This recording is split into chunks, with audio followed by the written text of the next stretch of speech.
Hi everyone, it's Myriam and welcome back to my channel.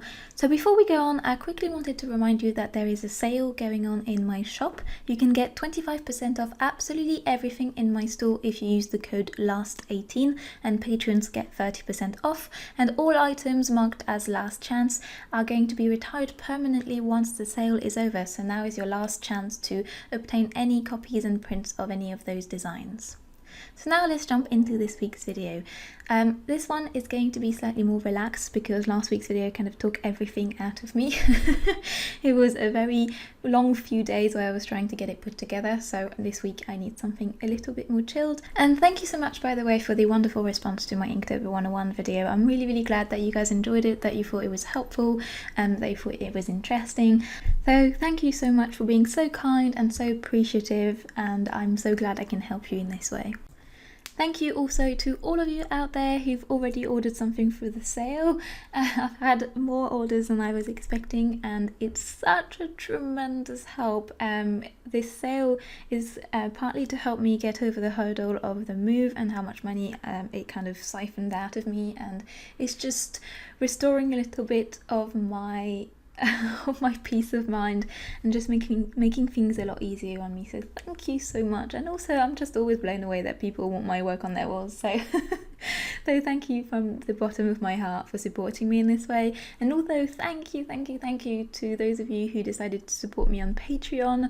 That's amazing. Also, I'm always even more blown away that people would want to support me on that platform, and it's just such a massive help. Thank you so much to all of you out there who just support me in general through YouTube, through Instagram, through my social media, and thank you also to all of you who are willing to help me financially in this way. I can't tell you how much I appreciate you and how thankful I am to have you in my life.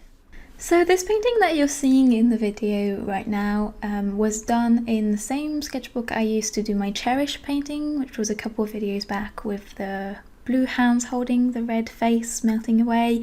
And it's a Saunders Waterford Watercolour sketchbook with 300 GSM cold press watercolour paper in it.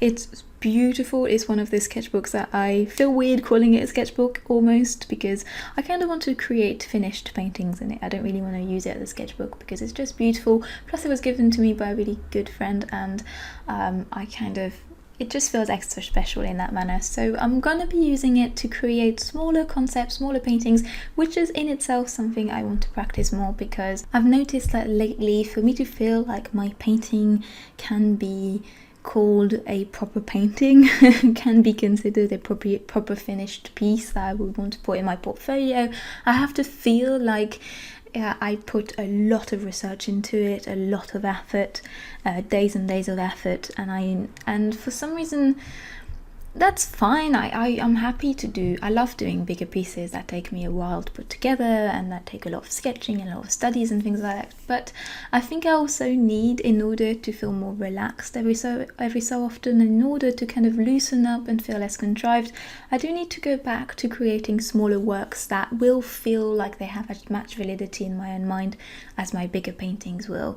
And so I'm gonna try and train my mind to relax a little bit and kind of just find the pleasure into creating simpler, more spur of the moment paintings, and enjoy the process, and realize that even those are kind of worth being called paintings in themselves, basically.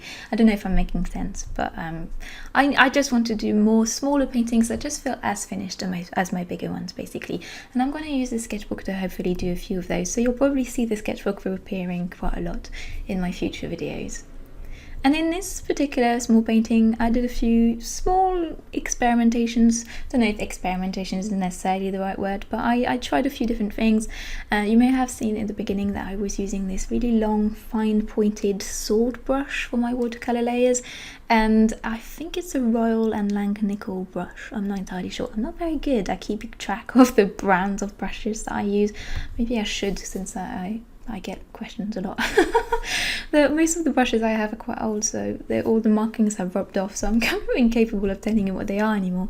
But basically this really long sword brush has been really useful and really enjoyable to use with watercolor lately. It's more of a watercolor brush than it is a gouache brush, which is why I don't use it with gouache, but it's perfect for watercolor. And I don't know why I hadn't tried using a dagger brush for watercolor before. I love them so much for gouache that it would have made sense for me to use them for watercolor too, but I hadn't really gotten around to it yet. So I've decided lately, I think I started using this sword brush with watercolor during my Heart of a Star painting and realized that it was really quite enjoyable. So I've been using it almost exclusively lately. Because you can just do such broad strokes, but you can also go in such fine detail with the tip, and you can create these almost calligraphic lines with such a lovely line weight and variation. It's just a really enjoyable brush to use, really. So it's been added to my list of favourite supplies of the moment. By the way, would you guys be interested in seeing a video of my favourite supplies? I kind of did a post on Patreon a while back, but I suspect it probably needs to be updated now, because I mean, things evolve quite quickly and I've tried a lot of new things, so let me know if you'd be interested in seeing that kind of video, and I can put one together if you are. And then something else I've been trying to reintroduce in my paintings lately is the use of salt, especially on the backgrounds, because obviously, I mean, it creates this really fun blooming texture on the paper by soaking up the paint. But I used to use it more when I was younger, but I haven't in years, and for some reason I seem to have lost the knack of it.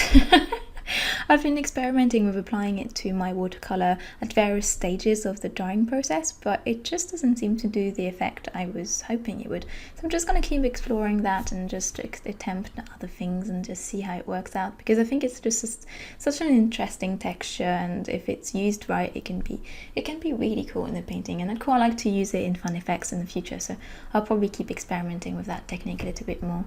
But anyway, this video is coming to an end. I hope you enjoyed the slightly more relaxed format of it. I really needed something like this. Not only is it a bit less work for me, especially when I'm really busy, but it's also just really relaxing in itself to be able to chat to you guys really loosely, and just knowing that you probably put me in the background. There's something quite friendly about that. I like it.